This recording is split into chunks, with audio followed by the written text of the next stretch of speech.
மனமார்ந்த நன்றியை தெரிவித்துக் கொள்கிறோம். அடுத்தபடியாக வாழ்த்துறை மௌலானா மௌலவி அப்சல் உலமா இம்தாதுல்லா ஜமாலி ஹசரத் அவர்கள் மக்தப் மதர்சாவின் அவசியமும் குழந்தை வளர்ப்பும் என்ற தலைப்பில் உரையாற்றுவார்கள். அஸ்ஸலாமு அலைக்கும்.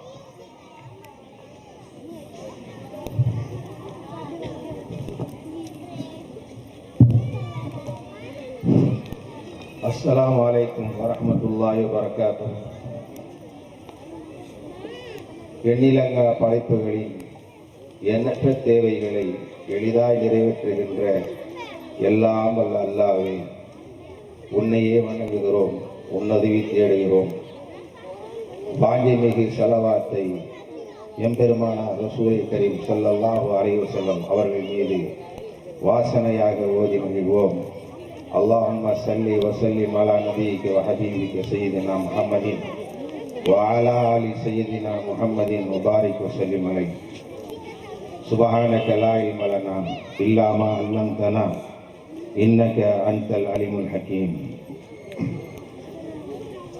மதிப்பிற்கும் மரியாதைக்கும் உரிய இவ்விழா தலைவர் முத்தவல்லி முகமது சாஹிப் அவர்களே, இந்த நன்னிகழ்ச்சிக்கு அரும்பாடுபட்டு ஏற்பாடு செய்திருக்கின்ற பேராசிரியர் மக்தபின் உஸ்தாத் என் அன்பிற்குரிய நண்பர்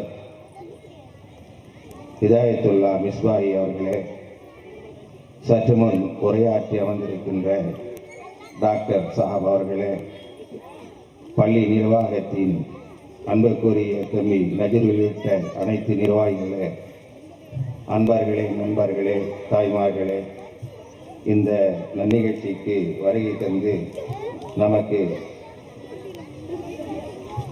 ரமலானின் புனித ரமலானை வரவேற்பு என்ற தலைப்பிலே சிறப்புரையாற்றிருக்கின்ற கடலூர் மாவட்ட ஜமாத் உலமா சபை பொருளாளரும் மானியமாடூர் ஜாமியா மஸ்ஜிதின் தலைமை இமாம் மௌலானா மௌலவி மரியாதைக்குரிய ஹஜரத் ஏ முகமது வஜீவுல்லா ஃபாசில் மன்பை அவர்களே, மற்றும் இந்த நன்னிகழ்ச்சியிலே கலந்து கொண்டு இறை அருளை பெற்றதோடு தன் வாழ்வை இஸ்லாமின் அடிப்படையிலே அமைத்துக் கொள்வதற்கு வந்து கூடியிருக்கின்ற மரியாதைக்கும் பெருமைக்கும் மதிப்பிற்கும் உரிய தாய்மார்களே, தந்தைமார்களே, சகோதரிகளே, சகோதரர்களே, அன்பிற்கும் இனிமைக்கும் பாசத்திற்கும் உரிய சிறார்களே, உங்கள்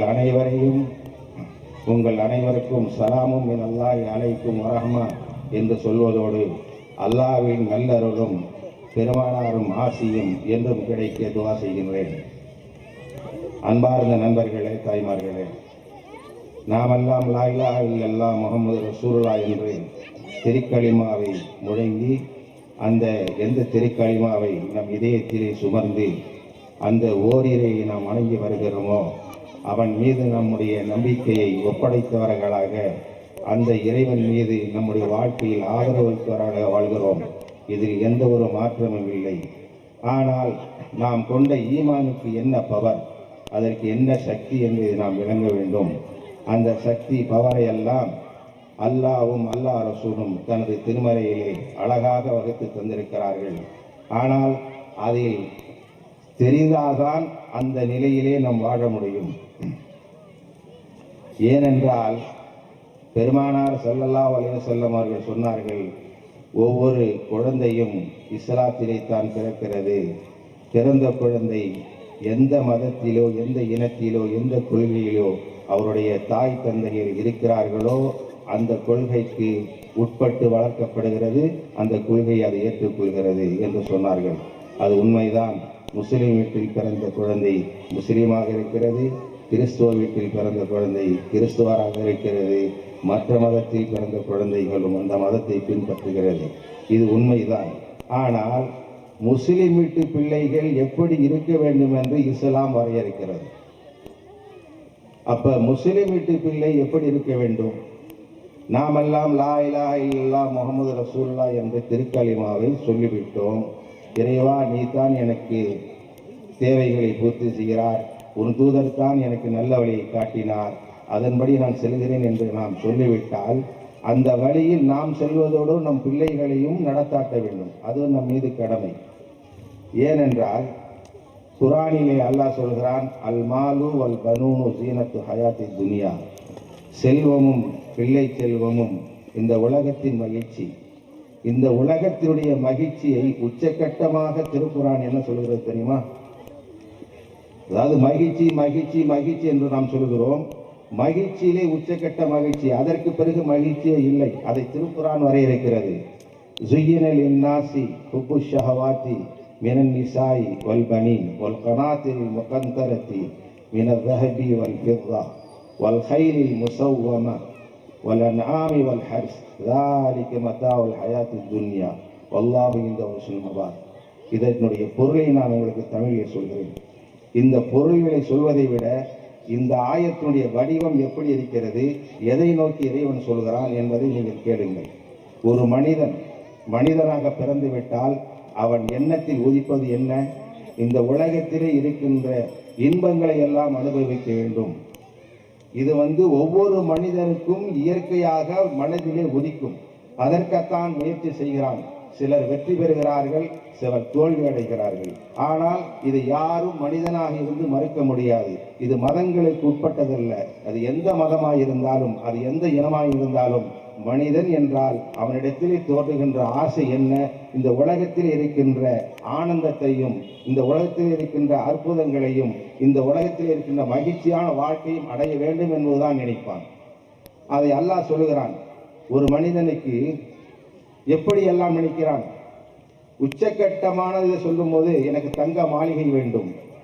அந்த தங்க மாளிகையிலேயே வெள்ளி கோலைகள், தட்டுகள், என்ன அதில் எனக்கு உணவுகள் பரிமாற வேண்டும்.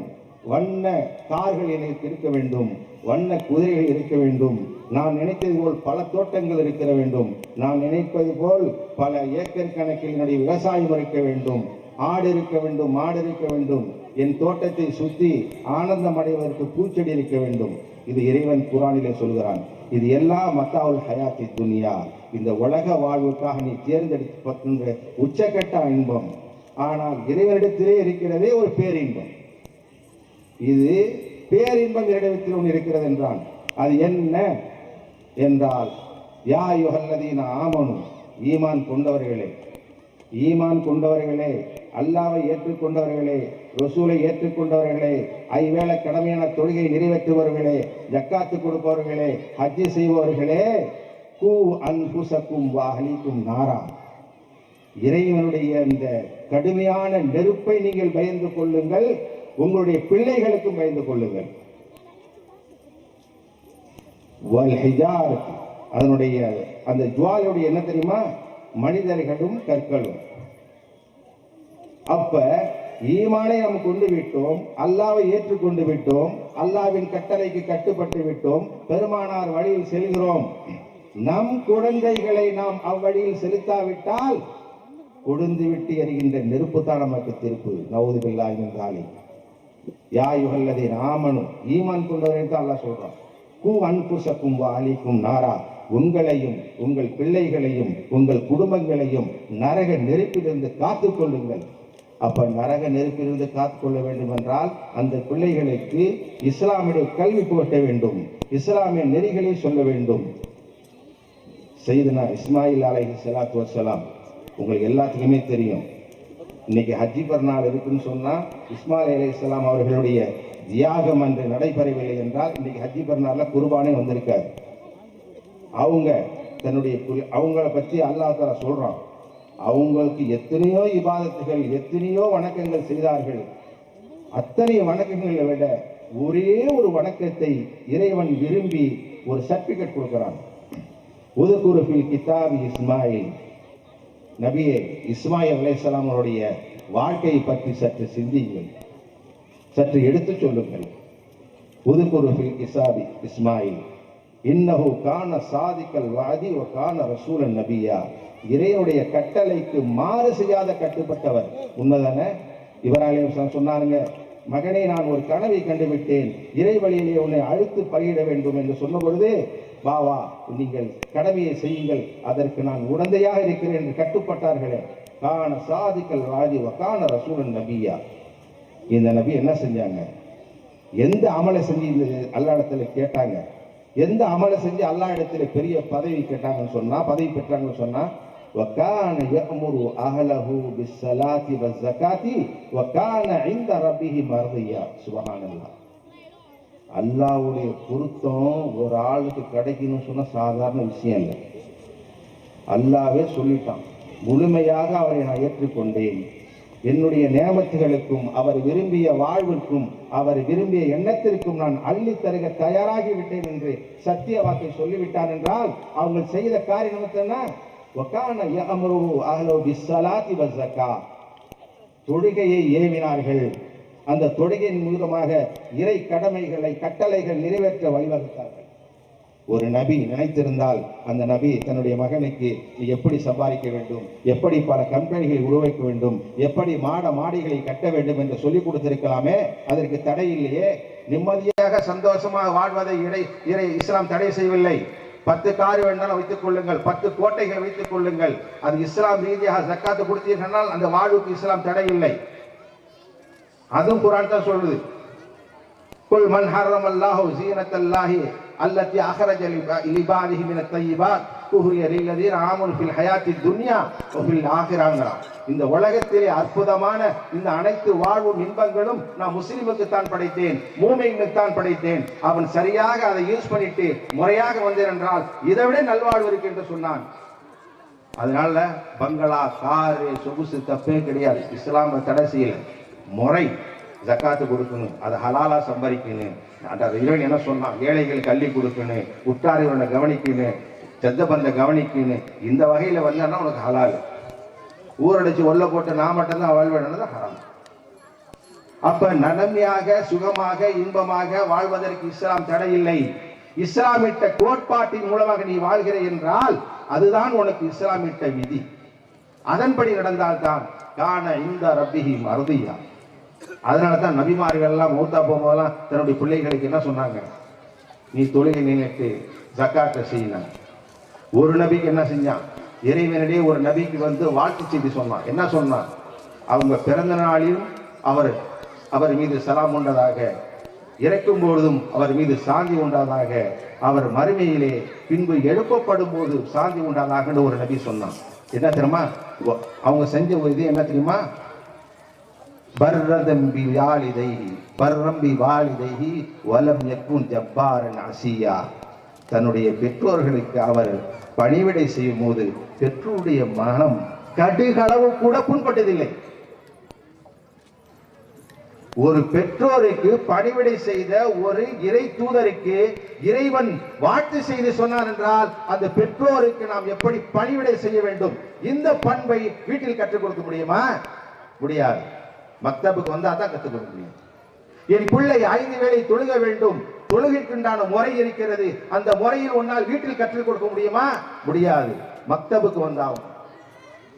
அதனால தான் இந்த உலகத்திலே ஒரு பிள்ளையை தாய் வளர்த்தெடுக்கிறாள், ஆனால் அவள் உடல் ரீதியாக வளர்த்தெடுக்கிறார்.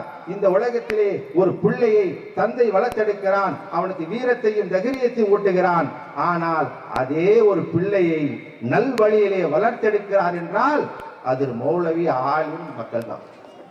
இது யாரும் மறுக்க முடியாது. இல்ல நான் மத்தப்புக்கெல்லாம் அனுப்ப மாட்டேன், என் ஊட்டியே சொல்லிக் கொடுப்பேன். எப்படி சொல்லிக் கொடுப்பேன்? ஊழூல 1000 பிரச்சனை இருக்கு. தக்பீர் கட்டுறதுல முறை இருக்குது, ருக்குவுல முறை இருக்குது, பரலு சுன்னத்து நவாஃபில் இது இருக்குது. அப்ப இவ்வளவு உங்களால் சொல்லிக் கொடுக்க முடியுமா? சொல்லிக் கொடுப்பதற்கு உனக்கு தகுதி என்றால் இத்தனை கல்வியில் உன்னிடத்திலே வந்திருக்க வேண்டும். இந்த கல்வி ஓராண்டு ஈராண்டு கற்றுக்கொள்ள முடியாது. 7 ஆண்டு காலம் படித்தால்தான் இந்த இஸ்லாமிய கல்வியை ஓரளவு முழுமையாக கற்றுக்கொள்ள முடியும். அதனால்தான் மதரசாக்களிலே 7 ஆண்டு காலம் கற்க வேண்டும் என்ற விதியை விதித்தார்கள்.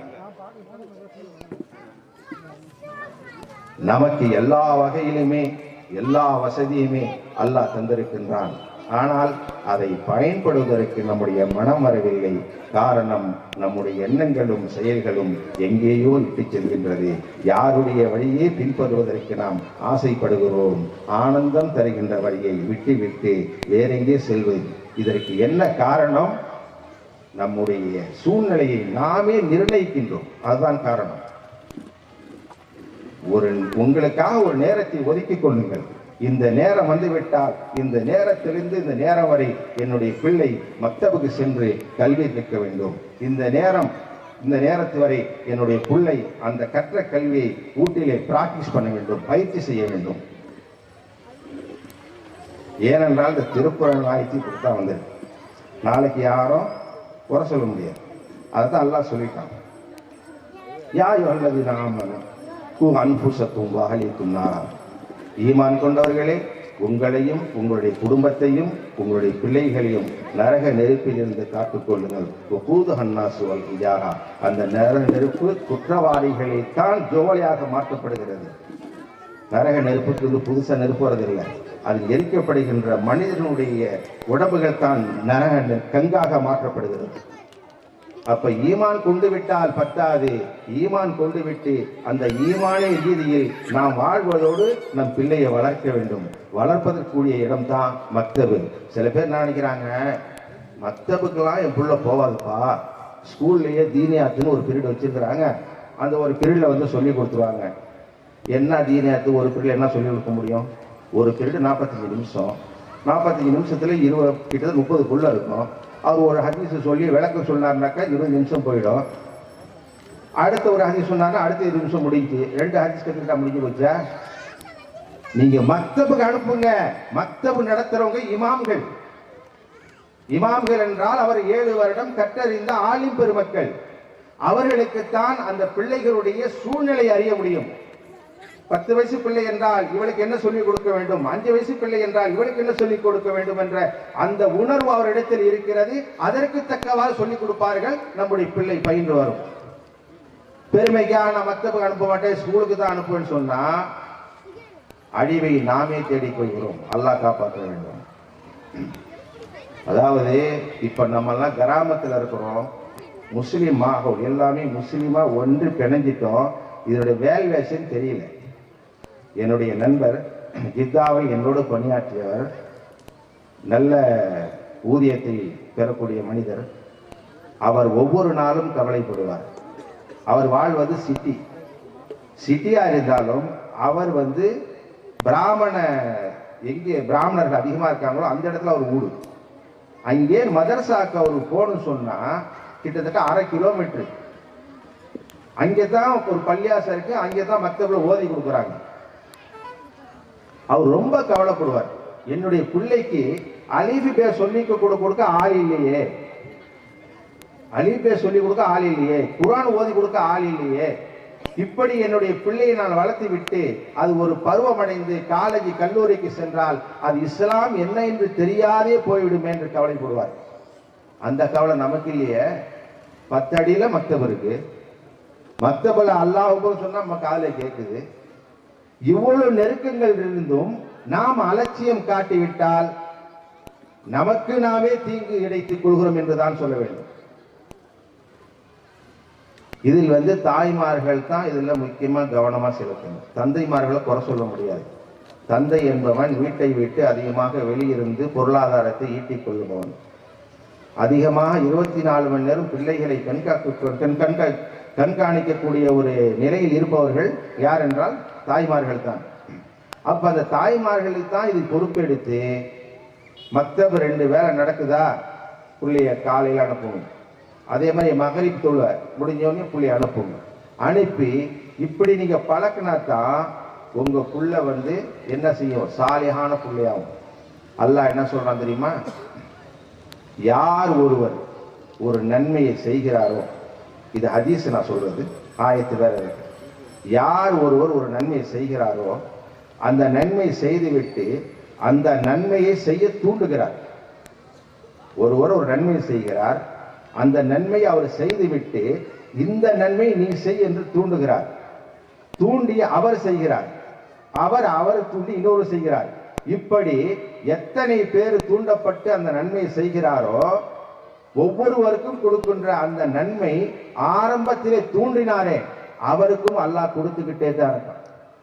இவர் தூண்டியதால் 10 நன்மை வச்சுங்க, அவர் 10 பேர்ட்ட சொன்னா பிளஸ் 100 நன்மை உங்களுக்கு வருது. எவ்வளவு இஸ்லாம் உங்களுக்கு சலுகை தருது.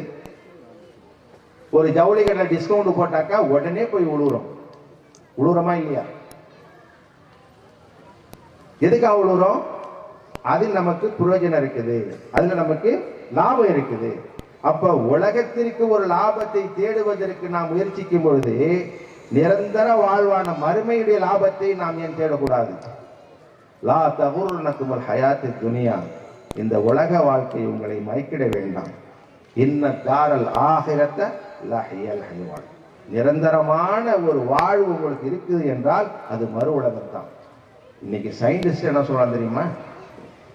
மலைகள்லாம் ஒரு நாளைக்கு வெடிங்க, அதுவும் குரான் சொல்லு. பத்தக்கூனல் ஜிபாலுக்கல் விஹினில் மன்பூஷ், மலைகள் ஒரு நாள் என்ன செய்யும்? வெடிச்சு என்ன செஞ்சிடும்? செதறி பஞ்சு மாதிரி மாறிடும். அப்ப மலை இல்லைன்னு சொன்னா பூமி இருக்காது. ஏண்டா பூமியை தாங்கிட்டு இருக்குது மலைகள் தான். இன்னைக்கு அறிவியல் ஆராய்ச்சி சொல்லுது, இதுக்கு மேல குரான் சொல்லிடுச்சு. உலகத்தை படைத்தோம், அது ஆடிக்கொண்டிருந்தது, அந்த ஆட்டத்தை நிறுப்பதற்கு நாம் மலைகளை படைத்தோம் குரான் சொல்லுது. குரான்ல உள்ளதான் இன்னைக்கு ரிசர்ச் பண்ணி சொல்றான் அவன். அப்ப இந்த மலைகள் வெடித்து பஞ்சாக சிதறிவிட்ட பிறகு இந்த பூமி இங்கே செல்லும், அழிந்து விடும். அழிவுக்கு பிறகு வாழ்க்கை உண்டு என்றால் அது மறுவாழ்வு. மறுவாழ்வு நிரந்தரமானது, நிச்சயமானது, அழிவில்லா ஒரு வாழ்வு. அந்த வாழ்வுக்கு நாம் நம்மை தயார் செய்து கொள்ள வேண்டும். ஏனென்றால் பெருமானார் ஸல்லல்லாஹு அலைஹி வஸல்லம் சொன்னார்கள், ஒருவர் இறந்து விட்டார், இறந்த பிறகு அந்த இறந்தவருக்கு 3 வகையில் நன்மைகள் சேர்க்கப்படுகிறது. ஒன்று அவர் செய்த நற்கர்மம், 2வது அவருடைய அமல், 3வது அவர் பெற்ற பிள்ளை அவர் முறையாக மார்க்க ரீதியாக வளர்த்து அல்லாவும் அல்லாஹ் ரசூலுடைய வழியை காட்டினார். அந்த பிள்ளை தன்னுடைய தந்தைக்காக, தாய்க்காக, நண்பனுக்காக, சகோதரனுக்காக கையேந்த பொழுது அங்கே அவர்களுக்கு அந்த கூலியை கொடுக்கப்படுகிறது. அப்ப மரணித்த பிறகும் உங்களுக்கு கூலி வழங்கப்படுகிறது என்றால், அந்த கூலியை நீங்கள் பெற வேண்டும் என்றால் அதற்கு மதரசாக்கு மக்தபுக்கு கண்டிப்பா அனுப்பி ஆகும். ஏன்னு சொன்னா நமக்கு எல்லாமே படிச்சுட்டு வர முடியாது. அப்ப எல்லாத்தையும் படிச்சவங்க தான் சொல்லிக் கொடுக்க முடியும். ஒரு கவிஞர் சொன்னான், 100 புத்தகத்தை நான் படித்து பெறக்கூடிய அறிவை 100 புத்தகத்தை படித்த ஒருவருடைய உரையிலே பெறுகிறேன். உண்மைதான். 100 புத்தகத்தை படித்தவன் 1 மணி நேரம் உரையாற்றுகிறான். அந்த உரையிலே நான் பெறுகின்ற ஞானம் நான் 100 புத்தகத்திற்கு படித்ததற்கு சமங்கிறான். அவன் 100 புத்தகத்தை படிக்கணும்னு சொன்னா 2 வருஷம் ஆகும். அவன் 2 வருஷம் தேடக்கூடிய கல்வியை ஒருவருடைய பேச்சாளர் மூலமாக 1 மணி நேரத்தில் பெறுகிறான் என்றால் அதுதான் வெற்றி. அதைத்தான் அதற்கு செய்யறாங்க. அதற்கு என்ன செய்வாங்க? கரெக்டா எப்படி மசாயில சுருக்கமா சொல்லிக் கொடுக்கணுமோ அப்படி சொல்லிக் கொடுப்பாங்க. அப்ப ஈஸியா அந்த பையனுக்கு மனசுல படிக்கணும். படியலையா, தேரி பிராக்டிஸ் செஞ்சு காட்டுவாங்க. இப்படி தக்பீர் கட்டணும், இப்படி ருக்கு செய்யணும், இப்படி துவா கேட்கணும், அம்மாக்கு கேட்கணும், பாபா கேட்கணும், அத்தா மாதிரி சகோதரர் கேட்கணும் சொல்லி கொடுப்பாங்க. நற்பண்புகளை வளர்த்து கொடுப்பாங்க. அப்ப இந்த நற்பண்புகளை நம்ம வீட்டுல வளர்க்க முடியாது. நம்ம பிள்ளைய கேட்காதுங்க. நான் வீட்டுல சொல்லிக் கொடுப்பேன்னா யாரும் நம்ப முடியாது. தான் பெத்த புள்ள தான் பேச்சை கேட்காது. 90% இது உண்மை. அதே தான் பெத்த புள்ளைய கொண்டு போய் ஆசிரியர்கிட்ட ஒப்படைங்க, ஆசிரியர் சொல்றதை கேட்கும். இதுதான் இயற்கை மனிதன். அப்ப அதற்குத்தான் பள்ளிக்கூடங்கள், மதரசாக்கள், மக்தபுகள் எல்லாமே இருக்கிறது. அப்ப நம்முடைய அடிப்படையான இந்த கல்வியை நம்ம தெரிஞ்சுக்கிட்டா தான் நம்ம பெறல மாட்டோம். இன்னைக்கு எத்தனையோ பேர் இஸ்லாத்தை பத்தி சரியா தெரிஞ்சுக்காத தடமாறி சொல்லக்கூடிய கேவலங்கள்லாம் நம்ம நாட்டில் நடக்குது. இதற்கு என்ன காரணம்? பெற்றோர்கள் தான் காரணம். நேற்று டிவியில் ஒரு பொண்ணு பேட்டி கொடுக்குது. அதை 2 பிரஸ்காரம் போய் பேட்டி கேட்குறான். அந்த பெண்ணுடைய கணவன் விவாகரத்து செய்து விட்டு சென்று விட்டான். அந்த பெண்ணும் தன்னுடைய குழந்தையோடு தனிமையாக வீட்டில் இருக்கிறது. அப்ப மன உளைச்சல் ஏற்படும். அப்ப ஒரு மாற்று மத ஸ்லோகங்கள் ஓடுது ரேடியோவில். அந்த ஸ்லோகங்களை கேட்கும் போது இது இனிமையா இருந்துச்சு. உடனே அதுல போய் உட்கார்ந்துருச்சு. உட்கார்ந்த உடனே தனக்கு ஒரு அமைதி கிடைச்சிருக்கு. எப்பவாறு தனக்கு கவலை வரும்போதெல்லாம் அது போட்டு கேட்கும். உடனே பிரஸ்காரன் இதை பார்த்துட்டு போய் உடனே பேட்டி எடுக்கிறான். உடனே சொல்லுது, என்னுடைய மனம் துன்படும் போதெல்லாம் இந்த ஸ்லோகங்களை கேட்கும் பொழுது எனக்கு அமைதி வருது. இதற்கு என்ன காரணம் தெரியுமா? இஸ்லாமிய ஞானம் இல்லை. அல்லாஹ் என்ன சொல்றான்? அலா பிதிக்ரில்லாஹி தத்மைஇன்னல் குலூப். உங்களுடைய உள்ளங்கள் கசைந்து பிழியப்பட்டு உங்களுக்கு கவலை நிகழ்த்தி விட்டால், கவலையிலே நீங்கள் உருகிவிட்டால் இறைவனை துதியுங்கள், உங்கள் அமைதி பெறுவீர்கள். இப்ப இந்த துவாவை, இந்த நிலையை நம்ம தெரிஞ்சுக்கணும்னா தெரிஞ்சவங்கள்ட்ட தான் கேட்க முடியும். அது எப்பட்ட போய் கேட்க முடியும்? அஜரத்தை கேட்க முடியும். மக்தபுக்கு புள்ளி அனுப்புனா தான் சொல்லிக் கொடுப்பாங்க. இல்லாட எப்படி தெரியும்? அதுக்கு தான் மக்தப். நம்முடைய வாழ்க்கையை சீராக, நேராக, நேர்மையாக, மனித நேயத்தோடு நடத்தி செல்வதற்கு உண்டான வழியை வகுத்து தருவதுதான் மக்தப். அதான் மதரசா. அடிக்கடி இறைவனை பற்றியும் ரசூலை பற்றியும் நமக்கு ஞாபகம் ஊட்டுறவங்க தான் ஆலிம் பெருமக்கள். இப்ப ஹஜரத் இருக்காங்க, நோம்புல நம்ம என்ன செய்யணும் சொல்லுவாங்க. ஏன்டா போன வருஷம் நோம்பு வச்சோம், எத்தனையோ மசாயி மறந்து போயிருக்கோம். இப்ப ஹஜரத் வந்து சொல்லுவாங்க, ஏன்னா ஹஜரத் அந்த ஞானத்தை பெற்று இருக்கிறாங்க. இதுக்குத்தான் இந்த இஸ்லாமிய கட்டமைப்புகள், ஜும்மா மேடைகள், பொது மேடைகள், பள்ளிக்கூடங்கள், மதரசாக்கள், கருத்தரங்கம், கவியரங்கம் எல்லாம் வச்சிருக்காங்க. ஆனா இது யாருமே ஃபாலோ பண்றதில்லை. நம்முடைய எண்ணங்கள் சிதைக்கப்பட்டு செல்கிறோமே தவிர நம்முடைய எண்ணங்களை ஓர்மையாக்கி நாம் நிம்மதி பெறுவதற்கு முயல்வதில்லை. இதற்கு காரணம் நம்முடைய அறியாமை. அறியாமை தான் காரணம். நமக்கு அறியாமை தான் காரணம். நம்முடைய அறியாமையை போக்க வேண்டும் என்றால் நாம் அல்லாஹ்வுக்கும் அல்லாஹ்வுடைய ரசூலுக்கும் கட்டுப்பட்டு நடக்க வேண்டும் என்றால் இந்த இஸ்லாம் வகுத்து தந்த அந்த கோட்டிற்குள் நம்ம வர வேண்டும். ஏனென்றால் ஒரு லண்டன்ல நான் சொல்றது ஒரு 50 வருஷத்துக்கு முன்னாடி சம்பவம். அவர் பேரு ஸ்டீபன். லண்டனுடைய பாப் சாங்கர். இந்த பாப் சாங் சொன்னாக்கா வெள்ளக்காரன்லாம் அப்படியே ரொம்ப மயங்கி உழுவான். அதுல பிரசித்தி பெற்ற ஒரு மனிதர். அவர் கிறிஸ்டியன். அவருக்கு வாழ்க்கையில மனக்கவலை ஏற்படுது, அதிகமா மனக்கவலை ஏற்படுது. ஆனா கோடிக்கணக்கான காசு கொட்டுது, கோடிக்கணக்கான காசு கொட்டுது. ஆனா அந்த மனக்கவலையை அவரால் நிவர்த்தி செய்ய முடியல. அதுக்கு எத்தனையோ சயின்டிஸ்ட போறாரு, எத்தனையோ ஜார்னலிஸ்ட போறாரு, அதெல்லாம் அவருக்கு ஈர்க்க மாட்டேங்குது. யதார்த்தமா குரானுடைய சில வசனங்கள் அவர் காதல உள்ளது. அப்புறம் குரானை செல்ஃபா படிக்கிறார், குரானுடைய தர்ஜுமா படிக்கிறார். குளோரஸ் டிரான்ஸ்லேஷன் சொல்லிட்டு அப்துல்லா யூசுஃப் எழுதின குரான் தான் இன்னைக்கு உலகம் ஃபுல்லா இருக்குது. அதை படிக்கிறார். படிச்சுட்டு அவர் இஸ்லாத்தை ஏத்துக்கிட்டு இன்னைக்கு உலகம் ஃபுல்லா குரான் மதரசா வச்சிருக்காரு அவரு. சுப்ஹானல்லாஹ். இஸ்லாத்திலேயே பிறந்து இஸ்லாத்திலே வந்து ஒரு மக்தபை நம்ம உருவாக்கல. பாப் சாங்கர் ஸ்டீவன் யூசுப் இஸ்லாம் என்று தனக்கு பேர் மாற்றிக்கொண்டு இந்த உலகம் ஃபுல்லா குரான் மதரசா வச்சிருக்கிறார். அப்ப அந்த கவலையை போக்கியது இஸ்லாமா இல்லையா? அந்த கவலையை போக்கியது அல்லாவா இல்லையா? அவருக்கு அமைதி தந்தது குரானா இல்லையா? அந்த குரான், அந்த இஸ்லாம், அந்த அல்லாவை ஏற்றுக்கொண்டவன் நம்மிடத்தில் கவலை ஏன் வருகிறது என்றால் நாம் எங்கேயோ தவறி வைக்கின்றோம். அந்த தவறை சரி செய்வதற்கு தான் நமக்கு சாலியான பிள்ளைகளை உருவாக்கி அந்த பிள்ளைகள் மூலமாக நாம் நல்லுபதேசத்தை பெற்று நாமும் அவரும் வாழ்வதற்கு வழி செய்ய வேண்டும். ஆகவே ஹஜரத் அவர்களுடைய உரையை நாம் ஆவலாக கேட்பதற்கு காத்திருக்கிறோம். ஹஜரத் அவர்கள் பேசுவார்கள். இதுவரை என்னுடைய உரையை நிறைவு செய்து விடைபெறுகிறேன். ஆகிர் தவானா அல்ஹம்துலில்லாஹி ரப்பில் ஆலமீன். அல்லாஹ் ஹஜரத் அவர்களுக்கு நீண்ட ஆயுளும் சுகமான வாழ்க்கையும் தந்த அருள் புரிவானாக. பெரியவர்களே, தாய்மார்களே, சகோதரிகளே, மக்தப் மதரசாவுடைய அவசியத்தை பற்றி ஹஜரத் அவர்கள் தெல்ல தெளிவாக பேசினார்கள். உங்களுடைய பிள்ளைகள் சரியான முறையில் மக்தபுக்கு அனுப்பி